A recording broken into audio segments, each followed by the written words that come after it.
নমস্কার, আপনাদের the social বাংলার রাজনৈতিক বিষয়ক আলোচনায় আপনাদের স্বাগত। এখন আমরা রয়েছি আইএনপিটির কেন্দ্রীয় দপ্তরে। এখন আমাদের সাথে রয়েছেন আইএনপিটির সুপ্রিমো বিজয় রাঙ্খল। আচ্ছা, প্রথম যে প্রশ্নটা আপনার কাছে রাখবো, জাতীয় দলের সাথে জোট না করে কেন আপনারা একলা পথেই লড়ছেন? টেকনিক্যাল কিছু সমস্যা দেখা গেছে যে আমরা তো দীর্ঘ প্রায় 50-55 বছর আঞ্চলিক দলে আমাদের অস্তিত্বকে আমরা বজায় রাখিয়া কোনো এক সময় এই কংগ্রেসের জাতীয় কংগ্রেসের সঙ্গে আমাদের অ্যালাইন আছে। ওই অ্যালাইনে সময় মতে আমরা সময় সময় সরকারের সুযোগ পাই, সময় সময় আমরা হারিয়ে যাই। এই অবস্থাতে আমরা ছিলাম।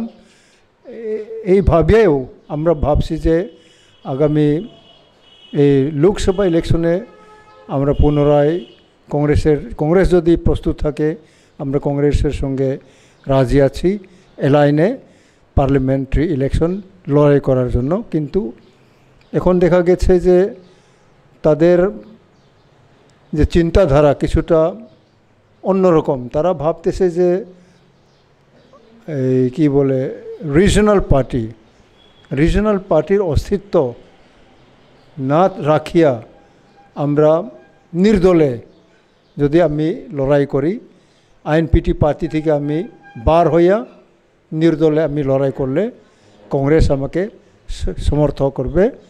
সমর্থন করবে। এইভাবে আমরা যখন দেখি তখন আমরা ভাবলাম যে ক্ষমতা তো আসবো যাইব, ইলেকশনে আসবে যাবে, কিন্তু আমাদের নৈতিকে আমাদের যে প্রিন্সিপাল আইডিওলজি আছে এখান থেকে আমরা লড়তে অপ্রস্তুত। যার জন্য আমরা একক আইএনপিটি 2 আসনেই আমরা লড়ব। সেটি আমাদের পরশুদিনের ইলেকশন কমিটির সিদ্ধান্তে আমরা ঘোষণা করি। লোকসভা নির্বাচনে আপনাদের ফলাফল কীরকম হবে বলে মনে করছেন? আমাদের তো বিশ্বাস জনসাধারণ আমাদের পক্ষে। আমরা তো দীর্ঘদিন আন্দোলন করে আছি। অনেকে আমাদেরকে সাম্প্রদায়িক মনে করলেও সাম্প্রদায়িক কোনোভাবে আমাদের প্রমাণ নেই। ঠিক আছে, আমরা ইন্ডিজিনাস বেস আমাদের সংগঠন, তবু রাজ্যের উন্নতির জন্য আমরা লড়াই করি। যেগুলি আমরা পাইছি, ধরুন একটা কথা, লড়াই করতে করতে আমাদের ভূমি হস্তান্তর যেগুলি ইলিগাল ট্রান্সফার এটা পুনরুদ্ধার হয় এবং এডিসিও আমাদের লড়াইয়ে এটা আসছে। এই এডিসিতে তো হাজার হাজার মানুষ, বাঙালি হোক পাহাড়ি হোক, এখানে কর্মচারী আছেন। কোনো এক বাঙালি এখানে কোনো পরিবার কোনো তার ক্ষতি তেমন হয়নি। মানুষ বিভিন্ন রাজনৈতিকভাবে আমাদের উপরে আক্রমণ করে, কিন্তু আইএনপিটি পার্টি এর সাথে আমাদের যেগুলি সাংবিধানিক দাবিগুলি কোনোটাই সাম্প্রদায়িক নয়, সব কিন্তু সব রাজ্যের উন্নতির জন্যই আমরা করি। তারপরে এইভাবে করতে করতে বিভিন্ন এই যে এনআইটিতে আমাদের যে 7.5% থেকে আমরা 31% লড়াই করে আবার পুনরুদ্ধার করি। মেডিকেল সিট হোক, তারপরে তো আমি একা ছিলাম বিধানসভাতে যখন কংগ্রেস তরফ হইতে এয়ারপোর্টকে যে রবীন্দ্র ঠাকুরের নামে প্রস্তাব হয়, তখন সঙ্গে সঙ্গে পার্টির কোনো নির্দেশ ছাড়া, পার্টির আলোচনা ছাড়া মানিক সরকার মুখ্যমন্ত্রী উনি সঙ্গে সঙ্গে সমর্থন করেন। তখন আমি একা 60 জনের মধ্যে আমি একা, তারা 59 জন এক হয়ে গেলেন। আমি তখন বিরোধী করি না। 2 বছর আগে মহারাজ বীর বিক্রমের নাম প্রস্তাব আমরা করি যাতে এয়ারপোর্ট তার নামে হয়। যেহেতু দ্বিতীয় মহাযুদ্ধের সময় বীর বিক্রম মহারাজা উনি এক পক্ষে ত্রিপুরা স্বাধীন রাজ্যকে তিনি তখন ডিফেন্স করেন, তারপরে ওই এয়ারপোর্টটা তৈরি করেন, কাজে এর নামে হোক। এটা 2 বছর আগে এটা প্রস্তাব টাউন হল থেকে হয় যে বীর বিক্রম মহারাজ বীর বিক্রমের 100 ইয়ার্স সেন্টিনারিতে এই প্রস্তাব হয়। তখন আমি বললাম, আমার যুক্তি হলো রবীন্দ্র ঠাকুরের তো হাজার হাজার নাম সবখানে সারা বিশ্বে, এর নামে এখানে এয়ারপোর্ট করে কি হবে? বরঞ্চ যে তৈরি করছে মহারাজ বীর বিক্রম হের নামে হোক, যেটা আমরা 2 বছর আগে প্রস্তাব রাখছি, এটা হইতে হবে। এটা না হইলে পরে এখানে আন্দোলন হবে, গণ্ডগোল হবে, যার জন্য আজকা সিপিএম পরে যখন এই সরকার তা পরিবর্তন হয়, তার রিয়েলিটি বিজেপি তারা এই স্ট্যাচু তারা এখন তারা এখানে ইরেক্ট করলো। এটাও তো আমাদের একটা দাবি। এইভাবে আমরা বিভিন্ন আঞ্চলিক দল থেকেও আমরা দাবি করি রাজ্যের স্বার্থে, বিশেষ করে যারা জুমিয়া উপজাতিদের জন্য এবং গ্রামাঞ্চলে গরিব মানুষ, শহরেই তো সব এখানে বাঙালিও আছে, পাহাড়িও আছে, গ্রামাঞ্চলেও বাঙালিও আছে, ট্রাইবালও আছে।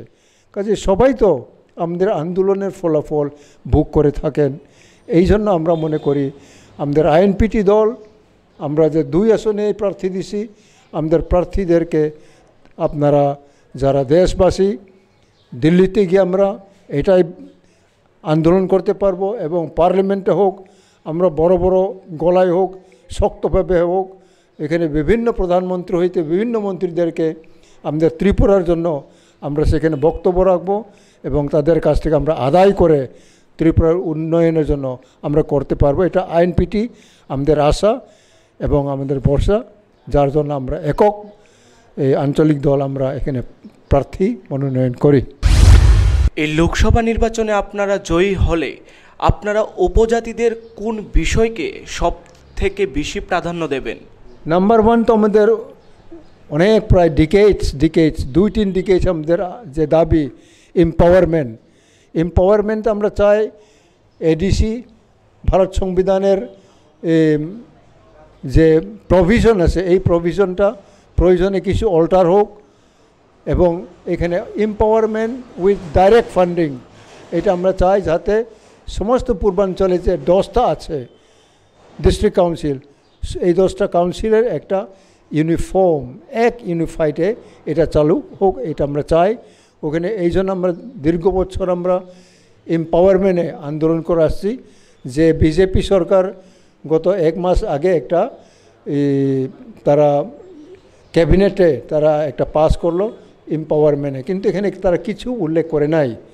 কাজে আমরা চাই যে এখানে রাজনৈতিক খেলা নয়, ত্রিপুরাতে যদি এডিসি আরও ইমপ্রুভ হয়, আরও অধিক ক্ষমতা হয়, এখানে এই যে এমপ্লয়িসও আরও বেশি এখানে রিক্রুট হবে এবং উভয় সম্প্রদায়েও আমাদের এটা লাভ হবে।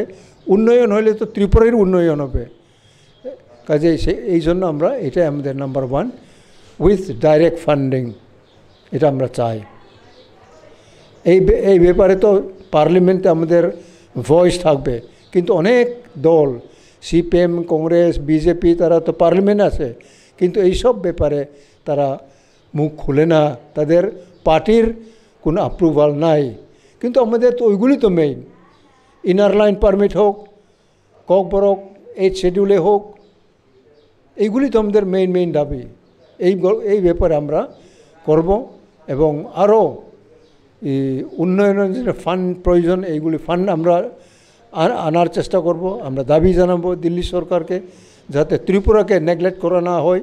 আমাদের বিভিন্ন যে ভ্যাকেন্সি আছে, যেগুলো হাজার হাজার ভ্যাকেন্সি এখন ভ্যাকেন্ট আছে, এইগুলিও যাতে দিল্লি থেকে আমরা প্রয়োজনে ফান্ড আমরা দাবি করব, যাতে ফান্ড দেওয়া হয় এডিসিকেও, রাজ্য সরকারকেও, যাতে আমাদের যে এখন আউটস্ট্যান্ডিং যেগুলি ভ্যাকেন্সি আছে, এখন তো অফিসে গেলে যেখানে 10 জন প্রয়োজন, এখানে তারা 1 জন 2 জন, অনেকে রিটায়ার গেছেন। পুলিশও তো এখন যারা এসকর্টে আছে, গার্ডে আছে, তারা যেখানে 5 জন প্রয়োজন তারা এখন 2 জন দেয়। এটা একটা সিকিউরিটি হলো। আমরা যখন খবর নেই, তারা বলে যে অনেক তারা রিটায়ার গেছে, তাদের জন্য কোনো নিউ রিক্রুটমেন্ট নাই। এটা কেমনি হইতে পারে? সরকার যদি হইতে হয়, রিক্রুটমেন্ট প্রয়োজন, রিক্রুটমেন্ট হবে 1 বছর 2 বছর হয় না। এইভাবে কেমনি সরকার চালানো হয় এটা আমরা জানি না। কাজে আইএনপিটি এর সাথে জনসাধারণের আশীর্বাদ যদি আমাদের উপরে আসে, আমরা এইসব ব্যাপারে 1 by 1 আমরা ত্রিপুরাতে আনার আমরা চেষ্টা এবং উই প্রমিস। আগামী লোকসভা নির্বাচনে জাতি এবং উপজাতি সবার কাছে আপনাদের কি বার্তা থাকবে? এইটাই তো বার্তা আমি এখন যেমন বললাম, ত্রিপুরার ব্যাপারে আমাদের যে ভ্যাকেন্সি এমপ্লয়মেন্ট প্রবলেম এটা কিভাবে দূর করা যায়, সেন্ট্রাল স্কিমটা আরও কীভাবে বড় করা যায়, এই যে কি বলে ডিস্ট্রিক্ট কাউন্সিল যদি এম্পাওয়ারমেন্ট হয়, এখানে তো অনেক হাজার আরও কর্মচারী নিতে পারে। রাজ্য সরকারের যে ভ্যাকেন্সি আছে এইগুলিও তো ফিল আপ করতে হবে।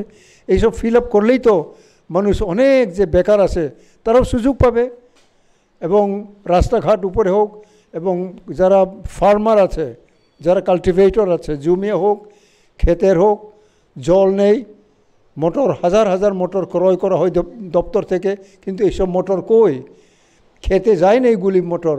আমরা তো হিসাব নিয়ে দেখি সিপিএম যখন রাজত্ব ছিল তারা 5,000 মোটর ক্রয় করবে 5 হর্স পাওয়ার, কিন্তু তার এই মোটরগুলি কই, তারা টাকা খরচ করে কিন্তু এইগুলি তারা ক্রয় করে নেয় এবং ফার্মার কাছে যায় না। যদি কৃষক চাষিদের জন্য এইগুলি দেওয়া হয় এবং কারেন্ট ঠিক মতন সাপ্লাই করা হয়, জল যদি তারা পায় মিনিমাম 2 ফসল নিতে পারে। জল সবসময় পাওয়া গেলে 3 ফসল নেই। যারা খুব চাষি এবং যারা প্রফেশনাল কৃষক তারা তো 3 ফসল নেই বছরে। 3 ফসল যদি আমি এক কানিতে 20 মণ করে পাই, তাতে তো 3 ফসলে আমি 60 মণ পাবো। এটা খুব সহজ হিসাব হলেও প্র্যাকটিক্যালিও মানুষ করে যারা অন্য কোনো ইনকাম নেই, তারা তো ক্ষেত করে চাষি, কিন্তু তাদের জল উঠানোর কোনো ব্যবস্থা নাই। কাজে এইগুলিও তো আমরা দেখব যাতে ঠিকভাবে হয়। এবং আমরা এটাও চাই যে সিটিজেনশিপ অ্যামেন্ডমেন্ট বিল এটা যাতে না আসে। এটা যদি আসে আমরা লোকসভায় হোক বাইরে হোক, বিধানসভা বাইরে হোক, আমরা এটার স্ক্র্যাপ করার জন্য আমরা আন্দোলন করব। এটা আমরা এখানে আমরা প্লেজ এবং আমাদের প্রমিস, এটা আমরা হতে দেব না। লোকসভা হোক রাজ্যসভাতে হোক, এটা আমরা বিরোধী করব। এতক্ষণ কিন্তু ছিলাম আমরা আইএমপিও কার্যালয়ে, আমরা কথা বলে নিয়েছি আইএমপিটির সুপ্রিমো বিজয় রাঙ্খলের সাথে। আমরা জেনে নিলাম আগামী লোকসভা নির্বাচনে আইএমপিটির কি প্রস্তুতি রয়েছে এবং জাতি উপজাতি উভয় কাছে কি বার্তা নিয়ে যাবে আইএমপিটি দল।